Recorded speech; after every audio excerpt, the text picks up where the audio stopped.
Welcome to Life Coaches Unfiltered, where Desiree, Dory, and Michelle, three life coaches, are here to answer the questions you have, but we're afraid to ask. No fluff, no filters, just real talk to help you navigate life's big challenges. Let's dive in. Hey y'all, we are back with episode 2 of season 2.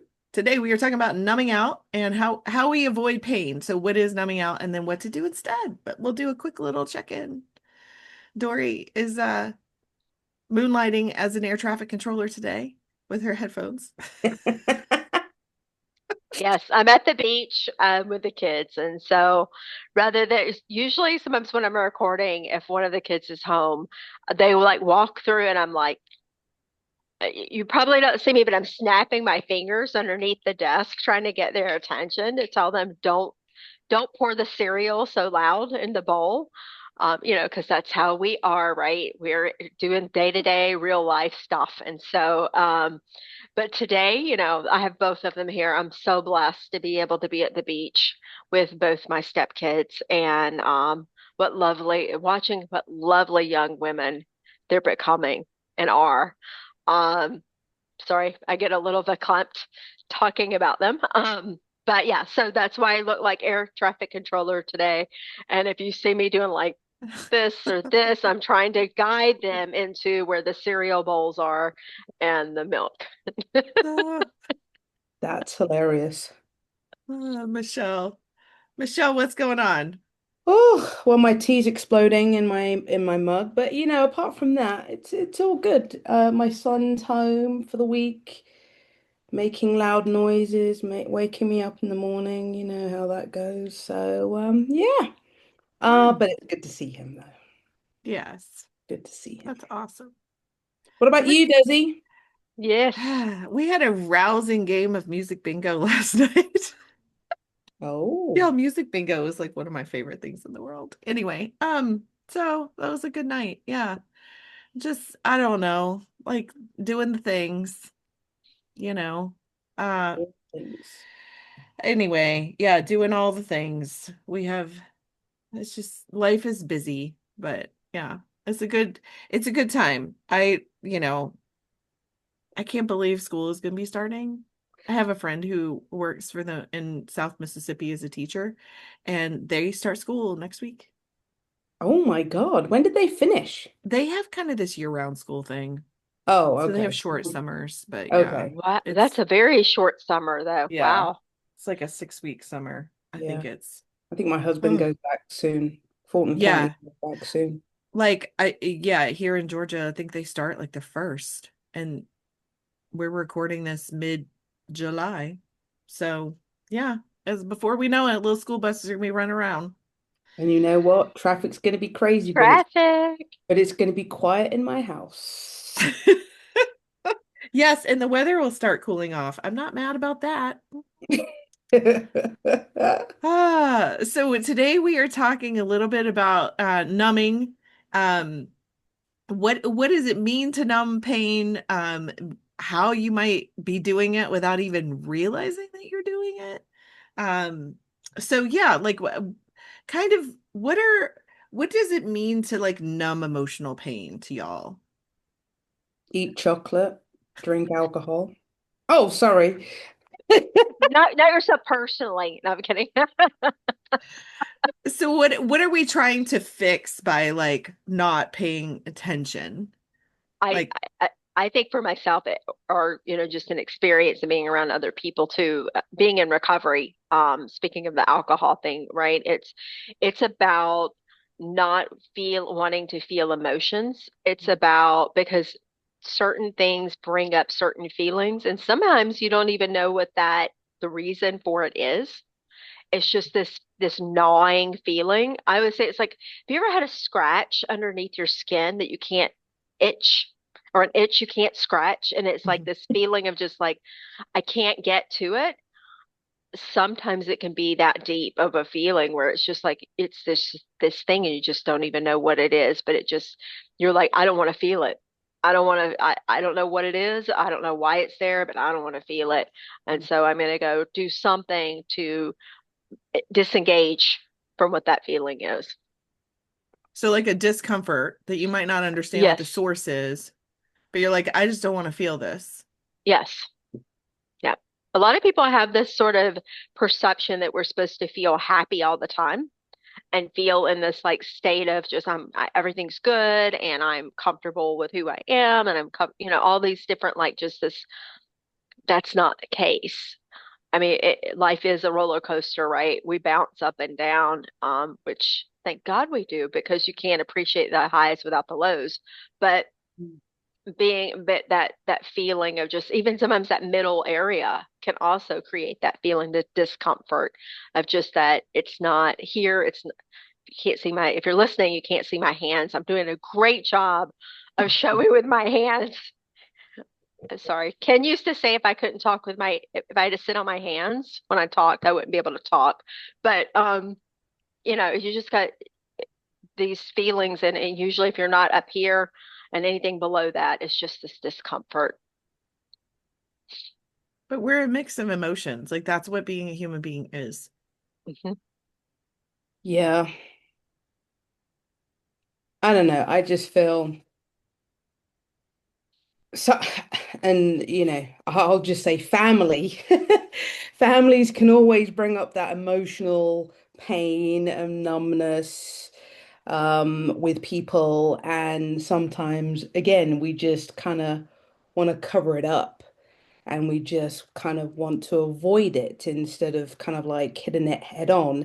And then that can just kind of, it can spiral. You know that if you've been to those family reunions and cookouts, there are certain people who just like, at a certain point are just gonna kick off. And you're just like, here it is. And then it's like, there's no way past that. And then, the emotional trauma comes up again, and some people's like, I just want to avoid those people. But it's just kind of like we don't want to dig deep to find out what the issue is and to kind of sort out the problem. And just, it's just like, oh yeah, I'll just ignore them. But again, it can be painful, and there can be lots of regret. And again, people can use substances to just kind of numb that pain as well, which is just, it's sad. But again, we're humans and we're gonna do the things that we want to do and ignore Yeah. instead of addressing them. I feel like it's a way to bring ourselves comfort or to soothe ourselves. That's Mm. usually the least, the path of least resistance. So, um, yeah, it's just easier to do that than to sit in our feelings, or it's less fearful, right? It's more accessible. So Hmm. one thing that came up when I was doing like prep for the show was numbing is a coping mechanism, not a character flaw. And I Ooh. think that a lot of people feel like, oh my God, if I admit that I'm doing this, I'm a terrible person. And it's like, well, no, this is just the tool that you have in your tool set. And maybe, there's some fear around actually feeling that discomfort. I was at the dentist, y'all, getting a filling a couple weeks ago. And apparently it's hard to numb the lower molars. Oh. Anyway, you have to numb like your whole jaw. And so the lady was like, "Can you feel that?" And I was like, "Yeah, I can feel a little bit of it." But she was almost done. And she was like, "Okay, we're gonna stop." And I was like, "No, just do it. Just keep going." And she was like, "What is like?" We had talked about what I did before, like, as we were kind of like before the appointment and stuff, we were kind of joking about it. She was like, "Look at you, life coaching yourself." I was like, if I just breathe through this discomfort, Hmm. it will be over. Like, I just want to get through this, right? And sometimes we just don't, we're like, we'd rather just be numb and not feel everything. And I was like, no, if you're almost done, let's get it done. Right. And I think she thought I was like some kind of alien or something. And I was like, no, I'm just ready for it to be over. And so, Whereas I would be the wuss, and I'd be like, numb it as much as you possibly can. I do not want to feel the pain. I am a wuss when it comes to pain, so I'll just admit it. I mean, I have a high tolerance for pain. I will give you Oh that. no. But it just felt like every once in a while it was a little zing. And it was like, man, this isn't great, but like I can handle it. So, Yeah. Well, kudos yeah. to you, because that would not be me. I've Yeah. actually used hypnosis to have all my fillings replaced. I had all of the metal ones taken out Hmm. and used hypnosis on myself without the Novocaine and stuff. And it's how powerful the mind is. So Oh my God. it's a Yeah. thing. That Don't I try it at home unless you know how. But yeah, Yeah, you we're not recommending that you do things without anesthesia. We're no, just no. saying that we're telling our stories. Do not take this as medical advice, please. Uh, so what are some of these ways that people numb? Like I can tell y'all how I used to numb. Do it. Go Um, for it. because I come from a family where there's a lot of addiction, like substance abuse and like histories of addiction. And so I was like, no, immediately no. Like, thankfully, I don't have that gene. But I was like, oh, I'm not doing this. Like, look at me, you know? Mhm. Crafting was my way of knowing. Learning things, not coming home from work, like not, I didn't realize that busyness was my numbing, like was my Mm. coping mechanism, distraction, from like just yeah, it's constant distraction and like the next thing, chasing the next thing. And But you you don't know, have time to think about things. It's hmm just like, oh, where's my next task? What's this? What's this? yeah, totally. But then when I go back and read my journals, I knew exactly what was happening. Mhm. I just didn't want to pay attention to it. I was like, I'm just gonna write it in my journal and then I'm just gonna move on to the next thing. I would only write in my journal was really miserable. So it's really positive stuff. But yeah, anyway, so that was the way that I numbed. And I don't think a lot of people realize that. Now, this was before the little devices that we carry around in our pocket that are constant entertainment centers.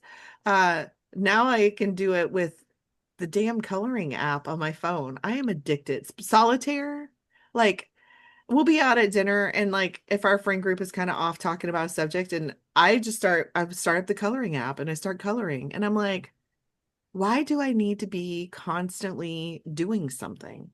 That's a Mhm. whole nother conversation, but yeah, it's constantly distracting myself. I love that though, Desiree. A lot of people don't think of that. People think of that as sort of, we talked about like stuff being a badge of honor in the previous episodes, but people think about being busy as this badge of honor. And the truth of it is, what are you covering? What are you trying to avoid? I like that. I really do. I You didn't even don't want to, realize, what, you didn't realize what? I was going to say, I didn't even realize that that's what I do now as well.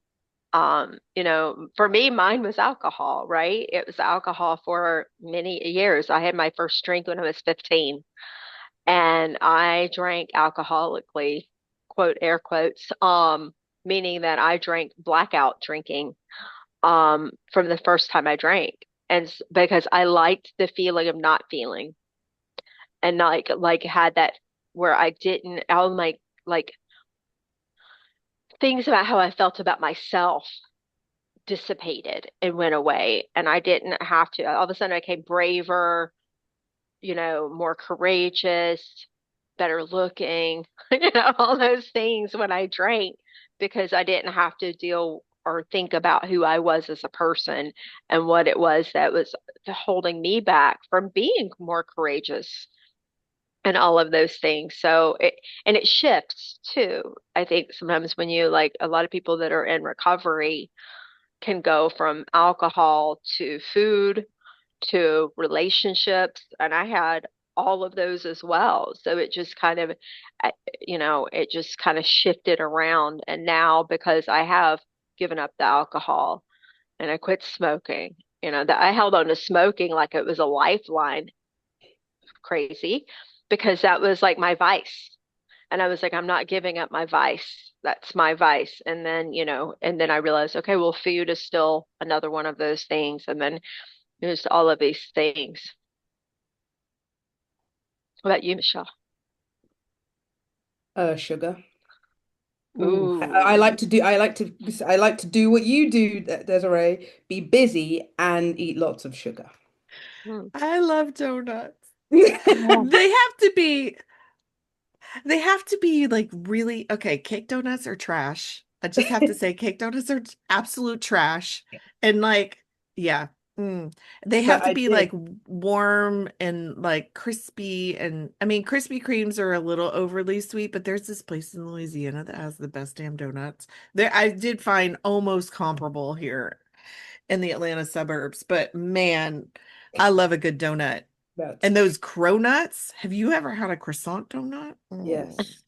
I can't say that donuts would be my first choice, but that's how I would, if there's anything that I didn't like or was upset about and I didn't want to face it, I immediately get busy and then I also want to just eat sugar What's and your sugar, sugar sugar. vice? It's cake, Oh, what kind?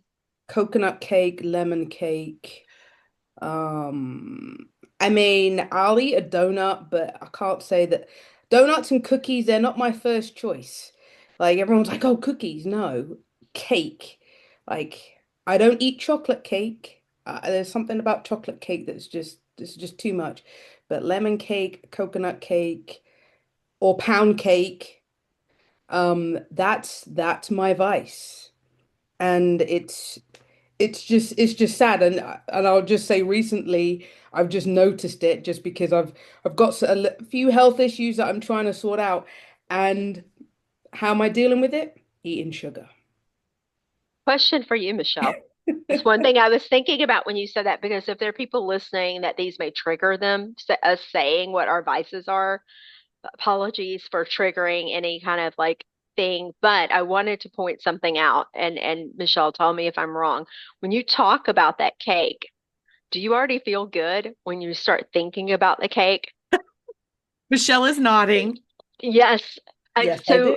Because I will tell you, like when I was like had a bad week at work and I was on my way to the bar, I automatically felt better on the way to the bar thinking about the drink that I was going to have. Yeah, And a lot of times, these things that make us feel better, actually, the thought of having them makes us feel better instantaneously yeah. without even. So, like when you said lemon cake, I got lemon cake in my head and started like feeling like this feeling of just like, sometimes you don't have to have the sugar. You just the thought of the sugar actually already sends you into that like that way. Sorry, Yeah. I was thinking about that when you said that because I could my mouth is watering. Yeah, Thank you. no. Seriously. It's kind of and it's also sometimes where you just can't think about anything else. It's just like, I gotta have that. I gotta have that. Right. Or croissants is another thing. Like going Oh, to Lidl and getting those croissants. Anyway, that they're freshly made. So that is yeah, that is my advice. And it's so funny that we're talking about it and you know we are dealing with whatever we're dealing, and obviously I'm being very open and honest, but it's crazy because it's just like, no, Michelle, you don't need it. You don't need this sugar. And it's just kind of like this constant battle. And again, having the journal, writing things out, getting things out of your head is definitely a good thing. And even the coloring, even though you're like saying that, I was sitting there coloring.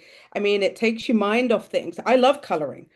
I haven't done it in such a long time. I've got a coloring book behind me and I should get it out. But again, as you said, we get swooped up, engrossed in those physical devices instead. So it's just like, you know what? Let me just scroll instead. And then you see all these other things like, oh, this other restaurant that's selling croissants and pancakes and other things. It's just crazy. But yeah, that's kind of how I numb out. okay. Hot tip. If y'all don't know about Trader Joe's frozen croissants that you place on the baking sheet the night before, Stop. they are so good.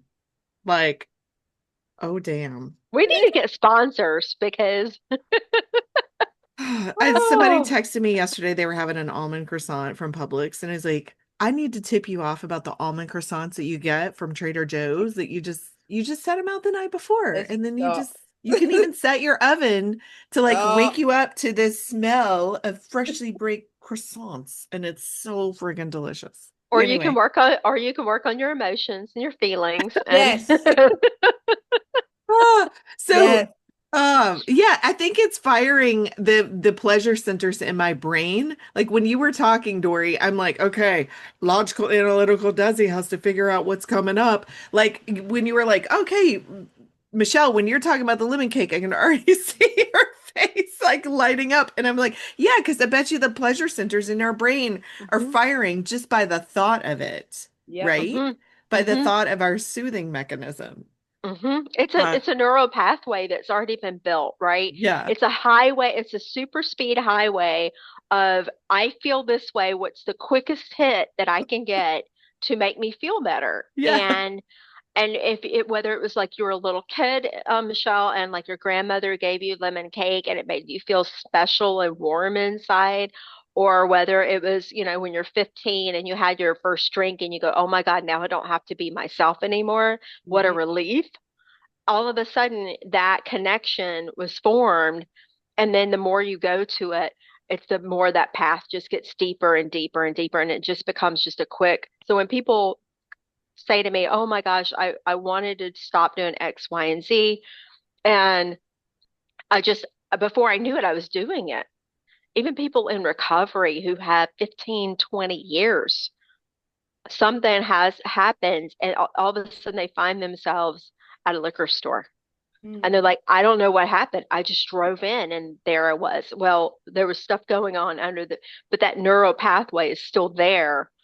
Maybe it's gotten some weeds growing in it because you haven't done it in a while, that kind of thing, but it's still there. Um, why was I saying that? I don't know. That was it. And it takes time. Okay. It takes time to reprogram those neural pathways. And Yeah, it even though does. old ones are there, it's like an old logging road that you come across and you're like, something Hmm. something used to be happening here. Hmm. Where are all the Yeah. old growth trees? It's just, yeah, tall weeds. So what are the warning signs that somebody's numbing out and not realizing it? How can we help our listeners pick up on what might be happening if they're like, I'm just busy all the time, or I just really love almond croissants. Stop You're stealing my joy, hilarious. Desiree. You're hilarious. I mean, I feel, and I know that you guys work with all genders. I mainly work with, women, but then obviously with my emerging adults is becoming male and female. But I feel like the women are just keeping themselves busy, and it's just, and I have to kind of dig deep of why do you have to be so busy?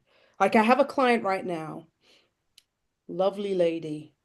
She feels that she has to achieve all these things for herself.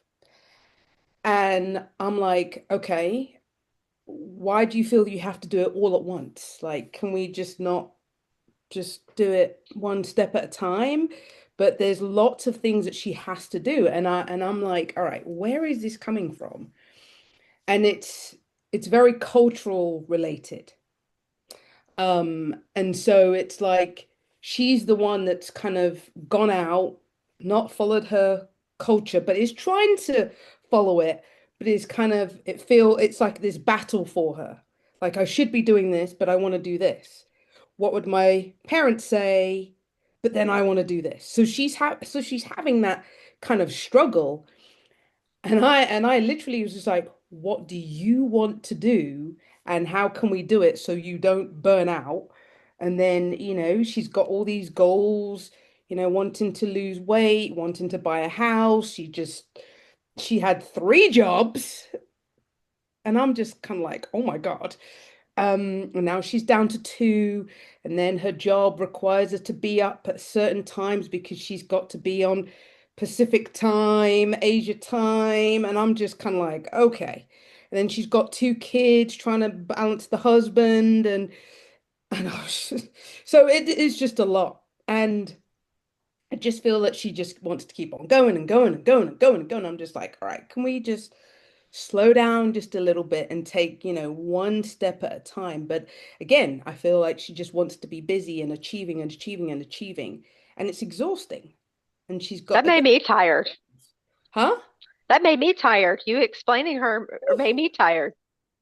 I was tired when she said 3 jobs. I mean, so it's a lot that we're having to work on. But again, it's this I should be doing this because this is the cultural way, but then I'm living in America and this is different and I want to do this for myself and so I can see that that's hard. That's hard. But yeah, we women are just constantly spinning, going 100 miles per hour, and we even sat here and said the same thing, so but we have to be kind of intentional and make sure that we are taking stock of our feelings, not eating all the sugar, and just, understanding what we kind of need to do and have to do and just take it one step at a time before kind of getting to that burnout, because that can definitely happen. Yeah. I Yeah. think I'm going to touch on the alcohol or substances because that's near and dear to my heart, right? And I would say this is that if you feel like it has taken a life of its own and it has become something where it's your go-to for just about everything, or it's sort of like this, it's now become a friend, then that may be something to absolutely take a look at. For myself, one of the things that was a telltale sign was I couldn't have just one. I was one of those people that if I was going to have one, I was going to have the bottle. It was not one of those things, but just looking at when it becomes bigger than life, bigger than something else, and you start looking forward to it more than you look forward to anything else, or just it becomes a thing. Um, Start taking a look at that and figuring out, is this now something that has at a place where it's become at such a great importance that it's taking away from other things. Mm, I yeah. think the sneaky ways, like the busyness, are those are hard to pick up on. Like that's a really great example, Dory, of like when it starts to take a life of its own. For me, like I'm like I would rather sit and play on my coloring app than clean the kitchen. Well, you know what? Probably everybody would feel that way. But when I like, so what I try to do in the moment is like, does this align with the person I want to be? Like, I Mm, love it when my kitchen sink is clean, and like I love that. But do I love it more than sitting and playing on like the phone or no. And so, but I'm like, this is the person that I want to be today. So let me show up and go to the gym. Let me make better food choices and then try to regulate like how, trying to be aware of when it might be coming up and you're ignoring things, right? Um, like swaying one way to that. And it's a constant is this constant ebb and flow, but I think it's the connection with yourself of what's really going on. Because I think that a lot of this, and like I've heard that the root of addiction is disconnection, right? Have you guys heard that? The root mm, cause of like any kind of addiction is just being disconnected. But I think that, we talk about being disconnected and isolated. There's a whole loneliness epidemic, especially in men, that's bubbling up these days that the awareness is coming to the forefront, but like there's also a disconnection with ourselves, you Mm, know? And y'all take a retreat, like go on a silent retreat. You want to learn something about yourself? You want to feel uncomfortable? Go sit and have dinner with somebody and not talk to them.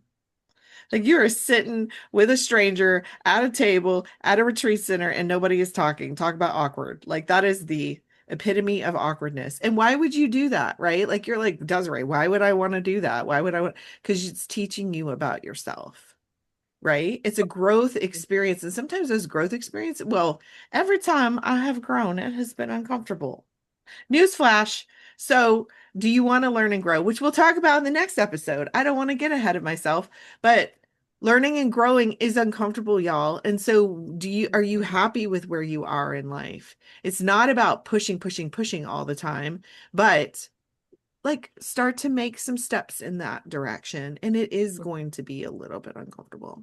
But like pay attention to like, am I sitting and watching reruns of Three's Company all day on Saturday because that's what I need to do? Or am I just avoiding the housework that I need to get done? Right. I Um, love I love that too because you think about speaking of that too, is that sometimes you do need downtime. mhm, Sometimes there's this fine line of, I beat myself up because I'm a go, go, go, go, go, go person. mhm, But when I like binge watch something on TV, I feel guilty. But sometimes I actually need that because that is my way of like just kind of like decompressing and recharging. So finding out, is it so there's that thing, right? Is it recharging? Or is it disconnecting and avoiding? yeah.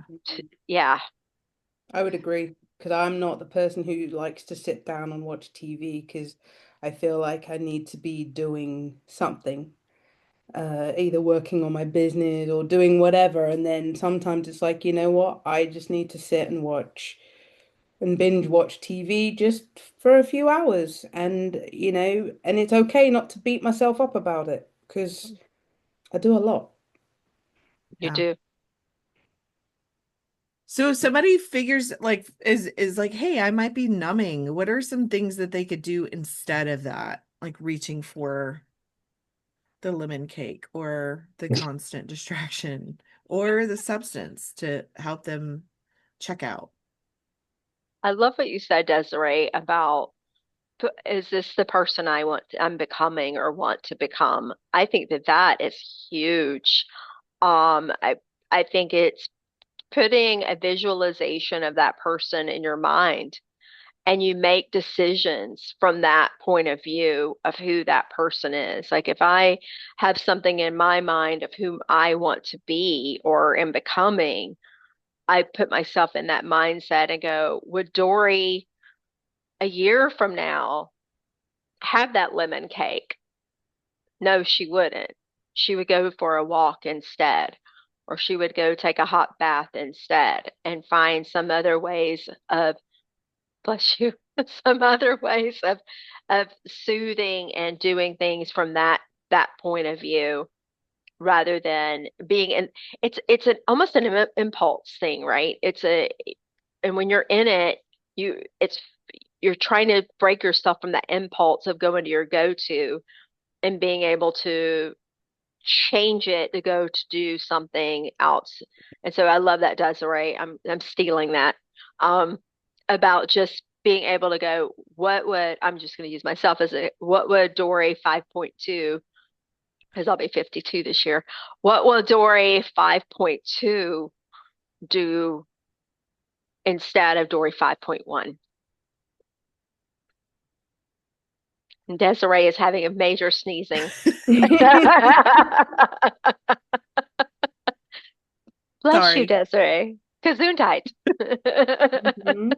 It happens. Like my allergies all kick in. I muted myself so y'all didn't have to hear that.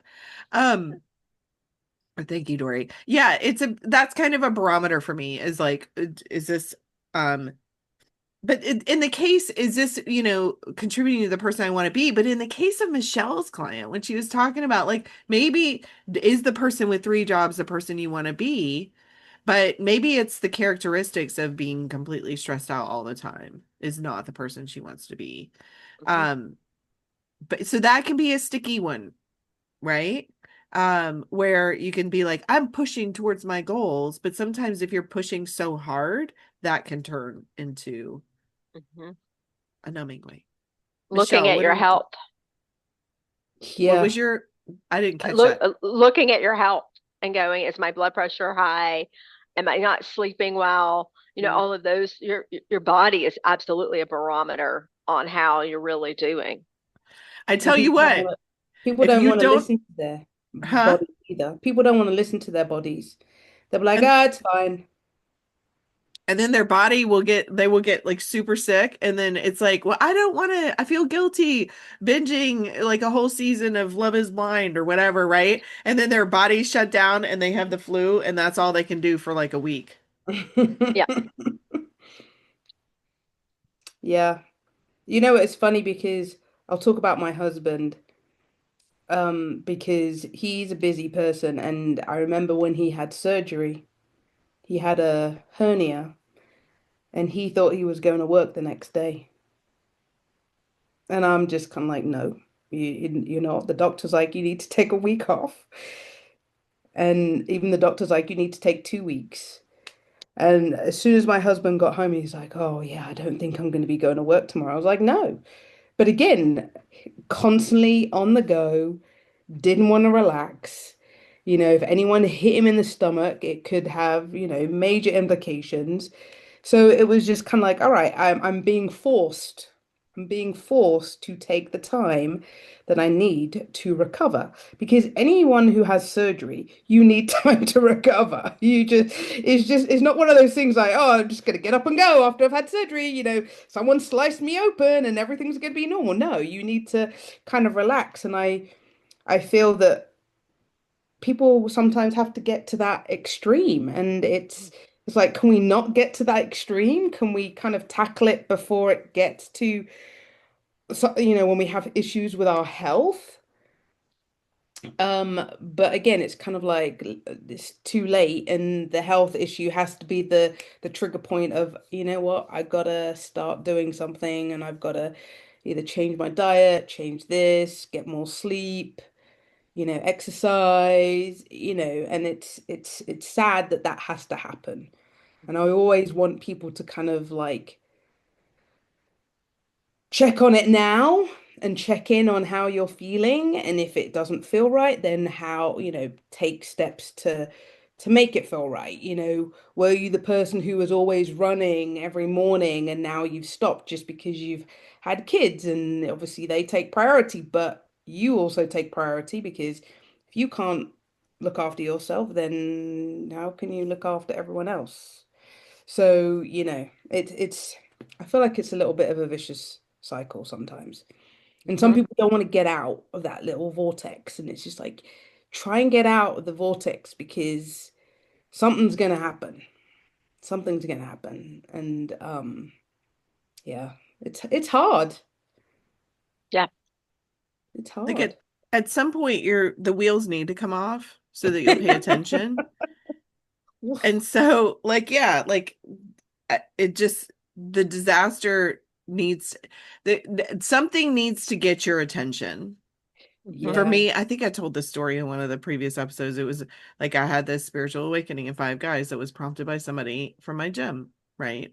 And that was, it took some pressure from an external source because I was ignoring the things that were, the signals, the warning bells that were going off, but it would have shown up in my health Mm, Hmm. um at some point. And I think a lot of people shove, shove, shove.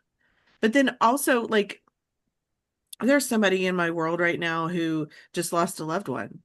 And, it that rocks your world. And I think that even with the surgery thing, there's an expectation of like, I'll just get back on my feet and I'll be back at work tomorrow. And it's like, no, no, no, no.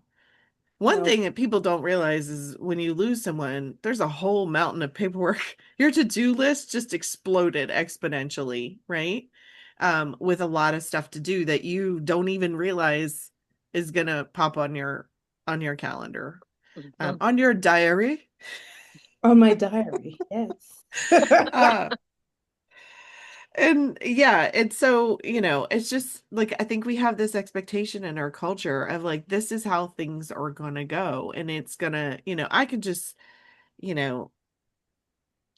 get right back up. And it's like sometimes you just need to sit there for a second because when life sucker punches you, you're seeing it's like the cartoons from when we were kids, like the stars are swirling around your brain and you need a moment to collect yourself before you can stand back up. Yeah. Yeah. I And But if give think, you're, yourself grace. yeah, yes, but if you're disconnected with yourself and you're constantly numbing, you're not even paying attention, you're trying to like stumble around and yeah, so like it's okay.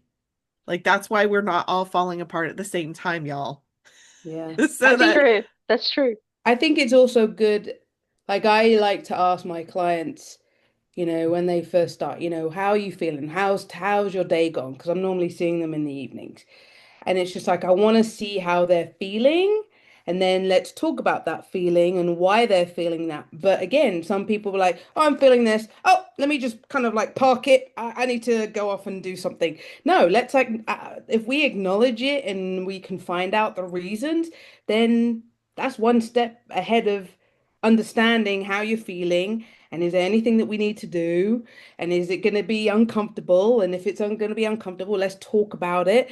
And let's, maybe plan, put a little plan together, because it may be the fact that you got to tell your boss, like, stop giving me all this damn work, or pay me some more. And that conversation is quite difficult, to kind of like, yeah, I want to get paid more because you give me more stuff, because obviously we know some employees can take advantage. So, I think it's good to always check in with yourself as soon as you kind of wake up, how are you feeling today? And if it's a pretty shitty day, okay, let's like just acknowledge it, maybe not talk Yeah. to anyone because, probably going to make it even worse for someone else. But again, let's acknowledge how we're feeling.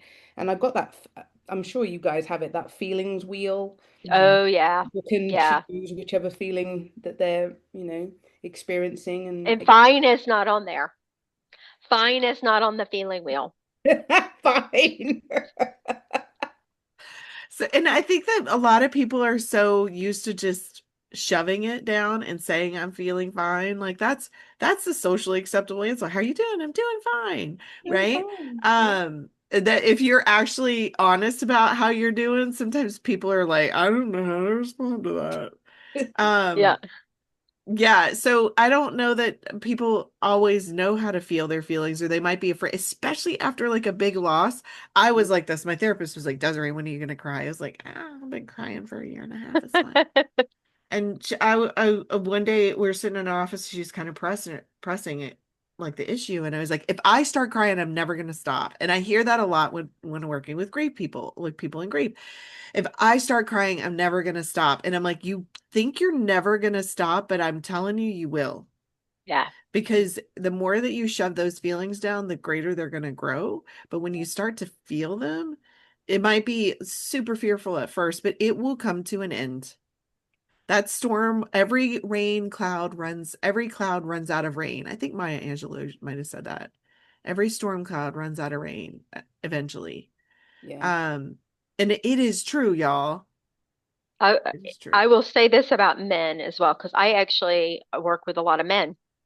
And one of the things that I hear a lot working with men is, we're not supposed to cry. Men don't cry. Men don't, the only emotion men are supposed to show are anger and being and having it all together and being tough. Hmm. And so, that's one of the things I work with. I cannot tell you how beautiful it is for me when one of my men clients actually cry in my office. I don't intentionally try to make them cry, maybe.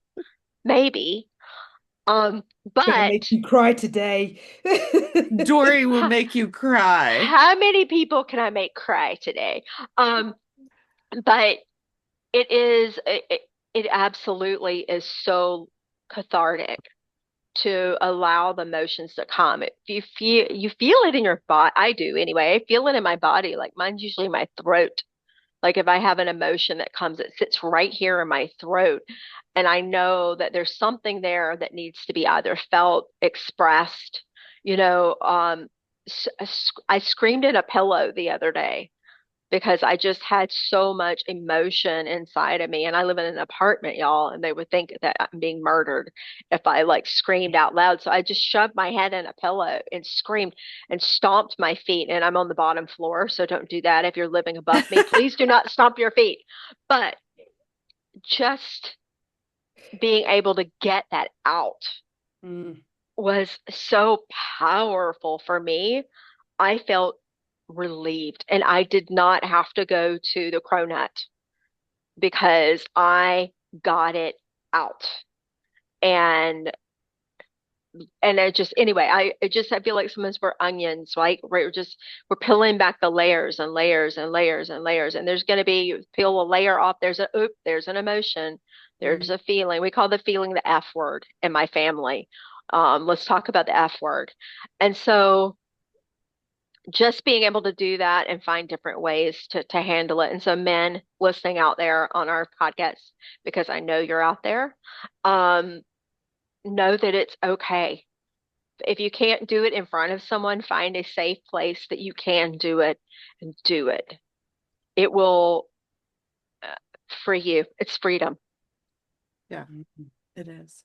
I wanted to just touch on your point, Desiree, about the whole grief thing, because I went into autopilot for about 6 months when my mum passed away, and I wasn't crying, and I was just like, yeah, I'm just gonna carry on. And then literally, I felt like walked into a brick wall. It was just like, poof.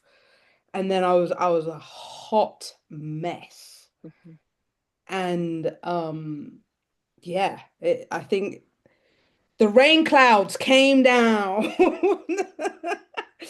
all the time, every single day. And then I didn't have a very supportive partner at the time. And he was just like, oh, just get over it. And I'm just kind of like, Ooh, what an asshole. Yeah, but the people that haven't been through it, they do not know. I have gotten a Well, lot of, let me tell you, I mean, he and my mother were quite close. So for him to tell me to kind of get over it, I was just like, hold on a minute. You called my mother more than I did. yeah, but Like, was that surface level close, Michelle, or was that true closeness? Was well, that again, manipulative closeness? he was a narcissist, and Yeah, so, but again, I didn't know that until I had to go and get therapy, and then that all kind of came out. And then I was but like, yeah, I don't think I need to be with this person because again, he was controlling what I was wearing, and I was young, dumb. But that grief, if you don't take care of it, oof, it can be yeah. horrible, horrible. 6 months, I was just like, yeah, I'm good, autopilot. And well, I'm then, not going to ruin my quote that I would like to leave at the end because I want to give you time to do your uncomfortable question of the week, but my oh quote is related to gosh, what you just shared. oh, And oh so well, Michelle is going to be the one that pitches the uncomfortable. She's going to be the lobber of the discomfort. It's her wow. Well, job. I think the question that I'm going to ask, I already kind of just told you. All right. So, what is one thing you keep reaching for to avoid feeling what you didn't? Hold a minute. What is one thing you keep reaching for to avoid feeling what you don't want to feel? And I certainly didn't want to feel, the fact that I'd lost someone because it was hurtful, and she went very quickly, and she's been gone for what, 20 over 20 years, but it still hurts. Still sad. But I acknowledge the feelings, and obviously kind of come back and think, okay, well, we had these good times and stuff like that. So, I had to think of the positives. And it's funny because my husband's like, would she like me? And I was just like, she'll put you in your place. She would have put you in your place. But yes, she would have adored you and everything like that. And so, yeah, it's that was hard, avoiding that feeling. But And how did you avoid it? So what was the one oh, thing that kept you from working, working, working? Mhm. working. Yeah. Mm. Hmm. Yeah, I just was, again, keeping busy, working, doing things, hanging out with people, just carrying on as normal. Mm. Craziness. Dory, Absolute crazy. what's the one thing that you keep reaching for to avoid feeling your feelings? The less I will say Dory 5.0 Yeah. started. If you notice, I call my each version of myself is equivalent to my age. Dory 5.0 really started reaching for food for comfort. I did the aging process and the thought of turning 50. Outwardly, I was seemed fine. And I was like, I'm good. I'm good. I'm wiser now. I got this together. I'm more confident in who I am, which is true. It's so true.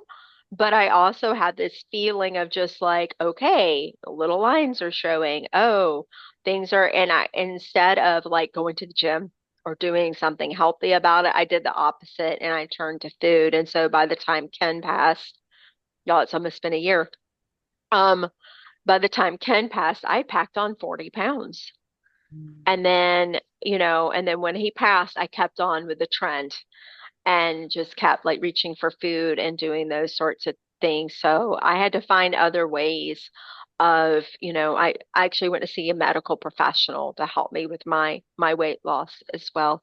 So I'm not going to hide that. I'm actually working with my doctor very closely because that's important to me now, especially since my husband died of a heart attack at 54 years old and it was stress beyond belief. So now I'm having to wake up to my own mortality here and and do something about it. I got a lot to live for. And that's what I had to look for and go, I got a lot to live for. I need to change the way that I'm doing. And so I went to my doctor and said, I need help. I need help. I can't do this alone. And so working with that and building new habits for myself and figuring out other ways to feel good, and it's been kind of an interesting journey on that. But, I take more baths now than I've ever in my entire life. Sometimes when I feel that icky feeling, I just go fill the tub up, put bath salts in it, put on Teddy Swims. Y'all, I'm a huge Teddy Swims fan. Put on Teddy Swims and I just sink down up to my neck in it and just lay there and just kind of close my eyes and go, just take it away because I can't. So anyway, Have you ever done a sensory deprivation float tank? yes, yes, I did those a lot when my mom was dying. that's a good That one. is a good reset. But bubble baths, candlelit bubble baths. I have something I'm gonna send you. It's these bath soaks that have minerals in them to help with anxiety or stress or whatever. Anyway, I Nice. totally fell for it. But yeah, I am a bath person too. Love that. But the bathtubs here aren't that big. I mean, Don't get me started. I feel like I used to take a lot of baths in the UK because we had baths, not your tiny little like The rinky dink tub, bath the tub. where your like knees are up by your ears. That's not a tub. You don't But even. I know. anyway, I we're know. I know. digressing. We're And digressing. when I remodeled my main bathroom in my house, I was like, how can we get a bathtub in here? And it was like, we're gonna have to move the closet. And I was like, never mind. I'm just gonna live with my one crappy bathtub and I making it work. But one One day. day, I'm gonna have a nice Okay. tub.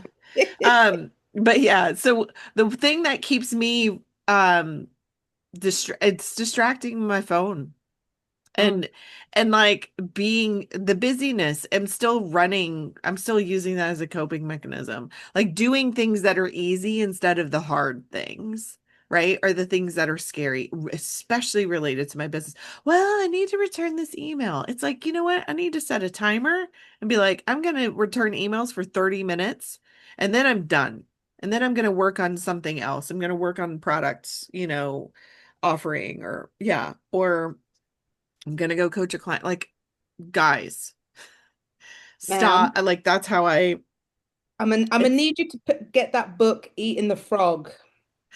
oh, Because it talks about doing the hardest task first. first. Yeah, Yeah. totally. Eat the frog. Yeah. I'll find So it for you and send it to you. But that book is good because that's how I kind of organize my day. Like I need to do the hardest task first so that I can get it out the way.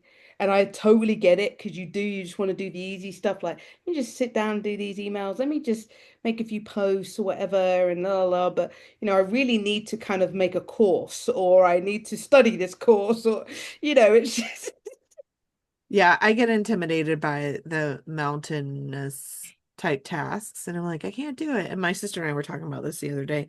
She was like, my husband just works a little bit at a time on a giant project and he's really good at eating the elephant. And I'm like, yeah, he is. He is good. And I remember I lived with some people when I was going through my divorce, and like my friend would sew every day for 30 minutes. And before the end of the week, she had a nice new outfit. And I'm like, how the hell do you do that? Like, I have to carve out 4 hours. I'm starving. I'm like, I have to get it all done in one day, and then I get tired, and then the damn sewing machine breaks and it doesn't fit. And then I'm like, then it turns into what we call a water, where you just wad it up and throw it in the trash. And then you feel like I suck at this, right? And it's like, no, just do it 20 minutes a day. Like I was not raised with that kind of skill set. Yeah. So anyway, yeah. There are ways, it's all about figuring out how you work, but the busyness is one of those things that I is constant. That is the whack-a-mole that I am constantly whacking. All right, we're gonna do closing quotes, and then Dory's got a special offer, and she will close us out. So, out of the quotes, the one that I love about this topic is something from David Kessler, who I study grief. That's who I have my grief educator. He says, "What we run from pursues us, and what we face transforms us." Mm. And so by continuing to numb things out, like Michelle, when you were talking about how you just were busy, busy, busy, and then it all comes crashing down. I did the same thing when my mom died, or when my dad died. It was in my early 20s. Just ran from it. And then one day I woke up and I had to call in sick to work because I couldn't stop crying and I didn't know why I was crying. Mm. Like how to tell your boss that you are act like I just felt crazy. I was like, and then the judgment, and I was like, I don't know why I'm crying. And it's like, well, maybe because you never processed any of that grief from your Mm. losing your dad, and it's catching up with you. So feel your feelings, people. Sure. Mhm. Anybody else have something that they'd like to share? I'll do one, and it's very similar to that as well. You can deal with it now, pay for it later. Oof. Oof. Ouch.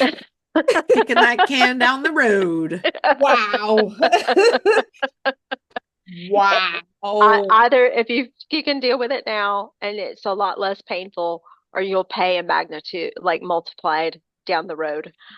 Um, and that's one of the things I try to teach, my bonus kids is, go ahead and do with it now, deal with it now, or else you're going to be my age, and all of a sudden you're going to have to unpack a whole lot more shit. Yeah, totally. Yeah. I'm good. Michelle, do you have I one that think you want to? I'm kind of like those two are good. I Okay. think All that's right. a strong message to people, I believe. All right, Dory, you want to talk about your book?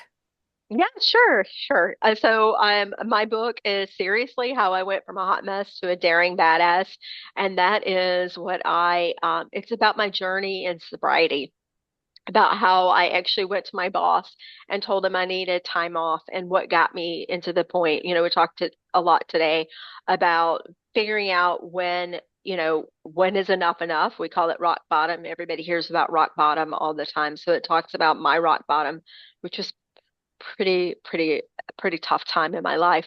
Um, so yeah, that's what, if anybody's interested, the link will be in our all of our social media where you can order it. I'll sign it and send it to you.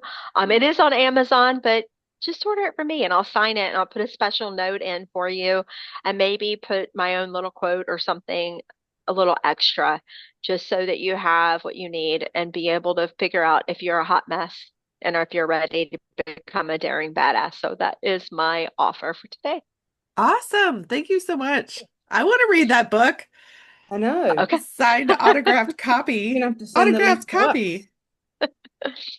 Done and done. All right. And So, oh, go ahead. go ahead and tell us what we're going to be talking about next. And All right. Okay. Have you ever seen that person who has a smile on their face all the time?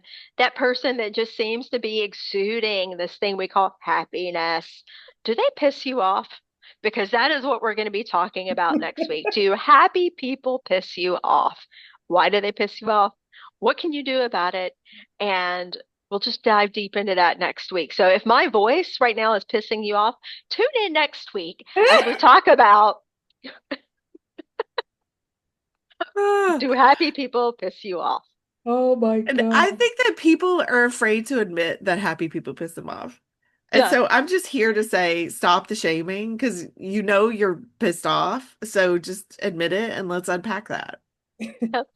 Oh, we're getting into our feelings now. Hello. Yeah.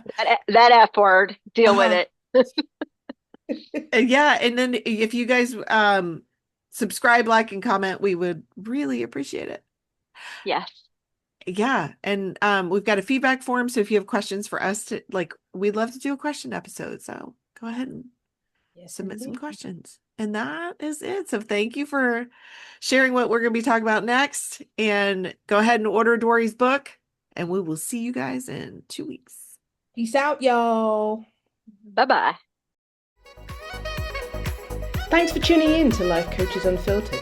If you loved this episode, be sure to subscribe, leave a review, or follow us on social media. Got a question you've been afraid to ask? Send it our way at lifecoachesunfiltered@gmail.com. Until next time, keep growing, keep questioning, and stay unfiltered.